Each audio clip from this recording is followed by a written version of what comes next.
Ready start. अध्यक्ष महोदय, राष्ट्रपति जी ने जब दोनों सदनों के समक्ष अपना अभिभाषण दिया था, उस समय मैंने उसको बड़े ध्यानपूर्वक सुना था। उसके बाद मैंने उनके अभिभाषण को बड़े ध्यान से पढ़ा है और उस पर मनन भी किया है। राष्ट्रपति जी ने एक बड़ी महत्वपूर्ण भूमिका उसमें निभाई है। मैं यह इसलिए कहता हूँ कि उस अभिभाषण में वर्तमान भारत की स्थिति और उसके पूरे विकास का ऐसा सुंदर चित्रण किया है और इस ढंग से किया है कि ऐसी चीज़ विशेष जानकारी की नहीं रह जाती है जिस पर की आलोचना करने की गुंजाइश हो।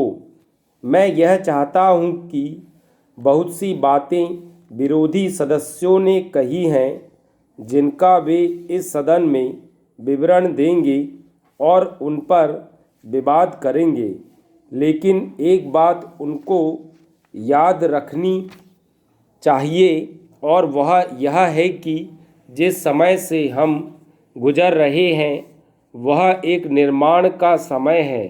हमारा देश एक ऐसे युग में से होकर गुजर रहा है जबकि आर्थिक संकट है, देश के अंदर तनावपूर्ण वातावरण उत्पन्न हो रहा है और ऐसे समय में हमारा जो ध्यान है वह विकास की ओर होना चाहिए, समस्याओं को सुलझाने की ओर होना चाहिए, ना कि विरोध की ओर होना चाहिए। इससे देश का ध्यान बंट जाता है।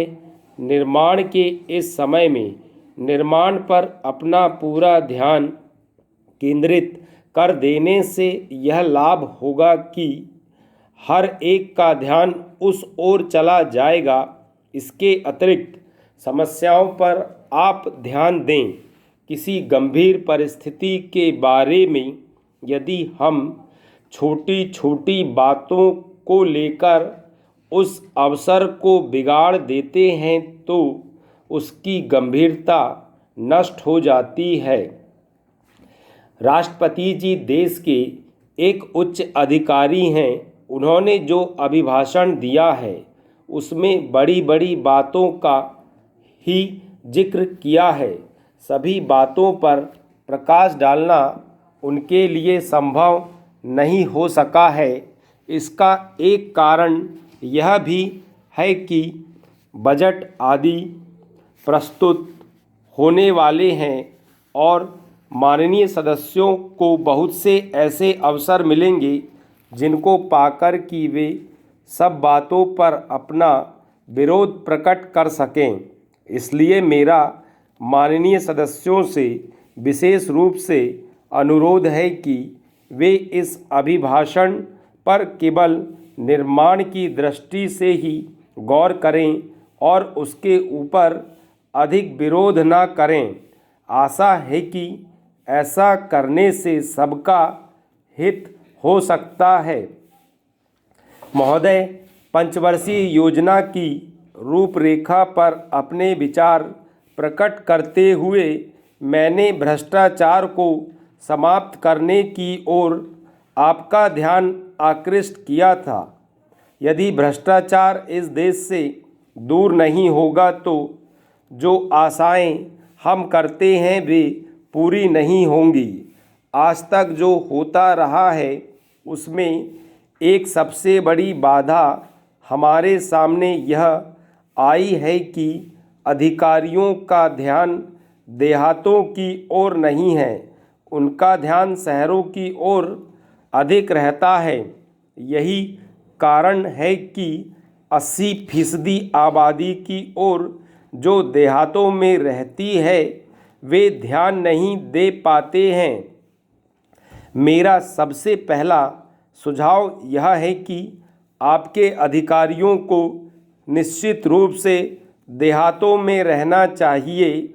जो हरिजन हैं आदिवासी हैं, गरीब लोग हैं, उनके बीच में रहना चाहिए, जिससे उनको उसकी समस्याओं का सीधा ज्ञान हो सके। आप कुछ ऐसी व्यवस्था कीजिए कि हर अधिकारी वर्ष में कम से कम 15 दिन देहातों के अंदर जाकर रहे और उन लोगों के सीधे संपर्क में आए। इससे हमारी योजनाओं के कार्यान्वयन में बड़ी सहायता मिलेगी। उनको समझने का अवसर मिलेगा कि योजना को ग्रामवासियों के लाभ के लिए किस प्रकार से लागू किया जाना चाहिए।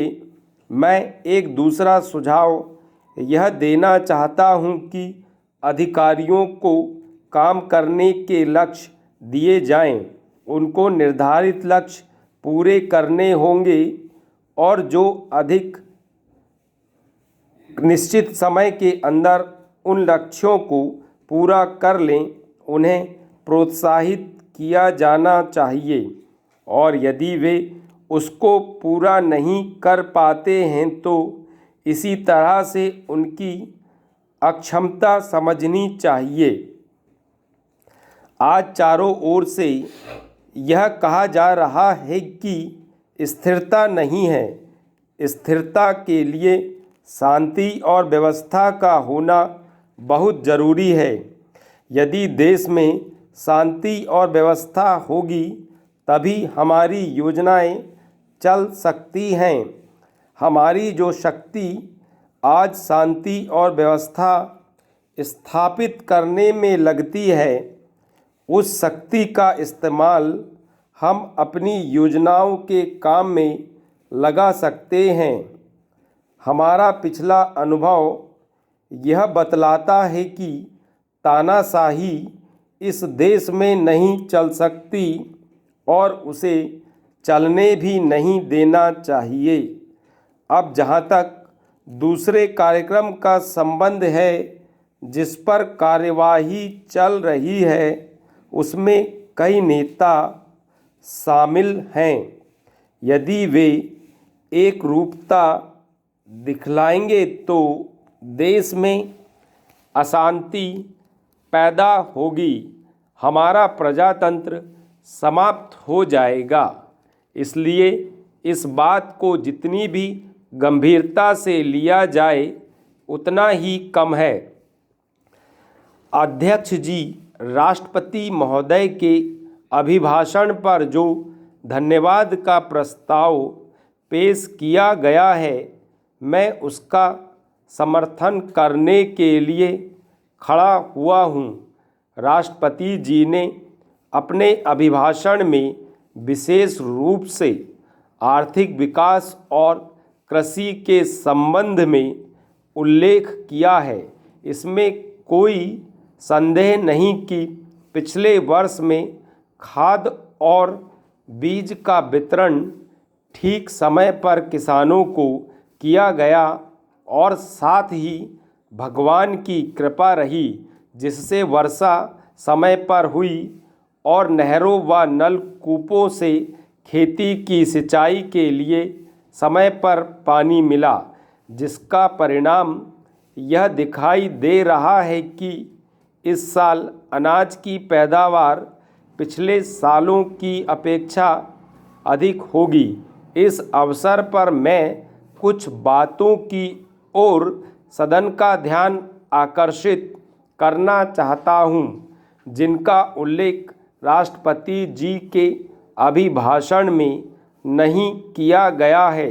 जहां इस अभिभाषण में कृषि उत्पादन, औद्योगिक उत्पादन, विदेश नीति तथा अन्य दूसरी बातों का वर्णन है, वहाँ हमारे देश में फैले सामाजिक तनाव, धार्मिक तनाव और पिछले साल आई भयंकर बाढ़ का कोई उल्लेख नहीं किया गया है। मेरे विचार से राष्ट्रपति महोदय को अपने अभिभाषण में इन बातों का भी उल्लेख करना चाहिए था। आप जानते हैं कि पिछड़ी जातियों के लिए आरक्षण के नाम पर उत्तर भारत में जगह जगह पर तनाव की स्थिति पैदा हुई है।